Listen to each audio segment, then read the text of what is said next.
Jason Rzucidlo reporting in downtown Royal Oak for the Arts, Beats, and Eats Festival. Stay tuned for interviews with festival producer Jon Witz and Oakland County Executive L. Patterson. Well, an amazing music lineup. Clint Black, Kenny Wayne Shepherd, War, Candlebox, Macy Gray.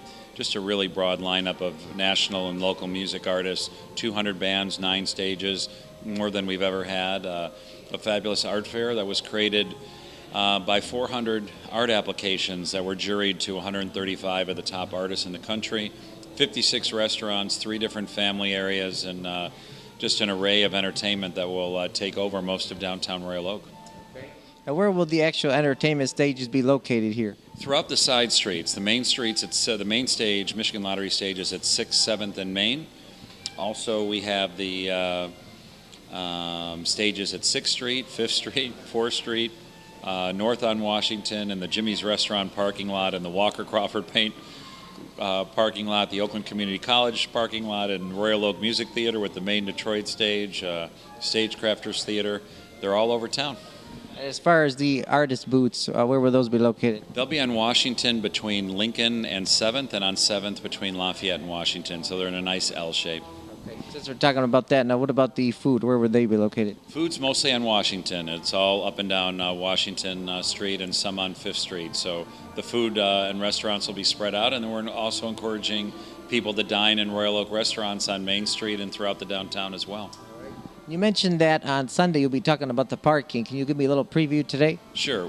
The plan will have more than 10,500 spaces, and we hope to grow it right up into the festival. It'll have a communication plan. There'll be shuttles. There'll be a bicycle corral from Health Plus. So it'll be a solid plan, and we're going to continue to try and improve it, but that gives you a little heads up. Will the Detroit Zoo, will people be able to park there or no? Well, the zoo will be open for their operations just like we're open for ours, so I presume people would park there and choose to walk over and vice versa. I think they'll be very complimentary. Let me see. What else would you like to say about the festival as it's coming up on the next? Sure, that there's many nonprofit organizations that are involved. 60 nonprofits are tied in some ways. We have cultural initiatives. There's health and wellness. We have environmental stuff going on with recycling, and I just think it's a really unique presentations. Certainly will be the best Ford Arts, Beats, and Eats ever, and there's also a lot going on in Royal Oak. We're really working with a lot of Royal Oak businesses. Churches are volunteering. The Royal Oak Creative Arts Studio is doing crafts. The 2 theaters, the Stagecrafters Baldwin and the Royal Oak Music Theater, are offering entertainment. It's just a real partnership of fun, and I think that should be our line. Partnership of fun. So Go over the dates again. September 3 through 6, Labor Day weekend. And all the information is at artsbeatseats.com. Get your entertainment now, and we'll have parking and logistics in a little while.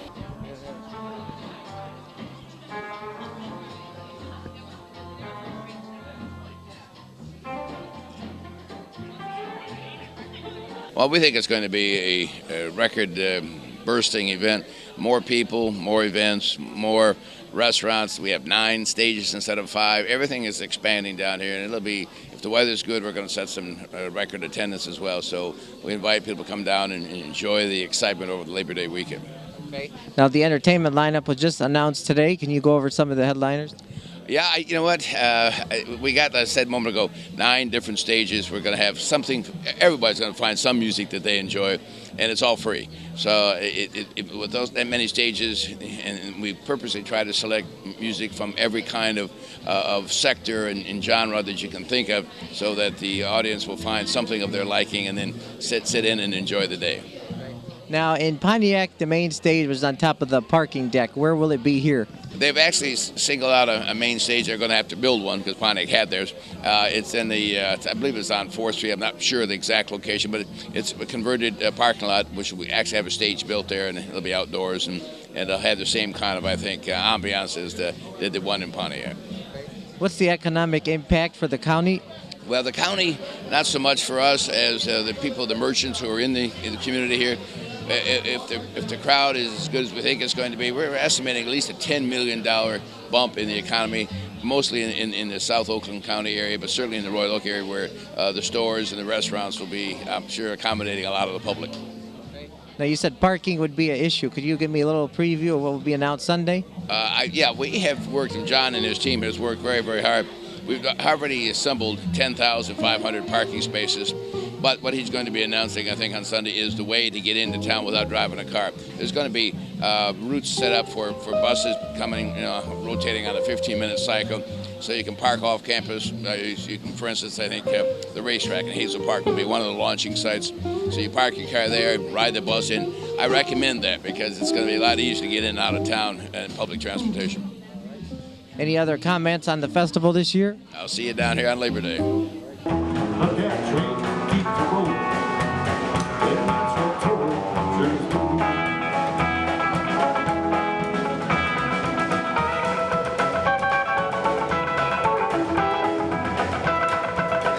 My name is Teresa Saborsky. I'm the chairman of the National Association of Independent Artists. We're a group who represent independent artists who do art shows. They're also in galleries, but primarily they're art show artists. And what we do is we serve as, we're an advocacy group, we're a trade group for artists, and we work to help improve the conditions under which they work. We work with art shows themselves. We have art shows directors, art shows who are members, and we try to facilitate this two-way conversation to help improve the art show industry as a whole. So were you involved in selecting the artists for the Arts Beats and Eats? No, I was not. There are many artists that I know who are members of our association who are in this, but no. The individual shows, each art show is an individual entity. It's like a large store, if you will. And so they look to see who has applied to their shows, and then they do their own selections. How would you say this art fair compares to other ones across the country? It's hard, because you're comparing apples and oranges.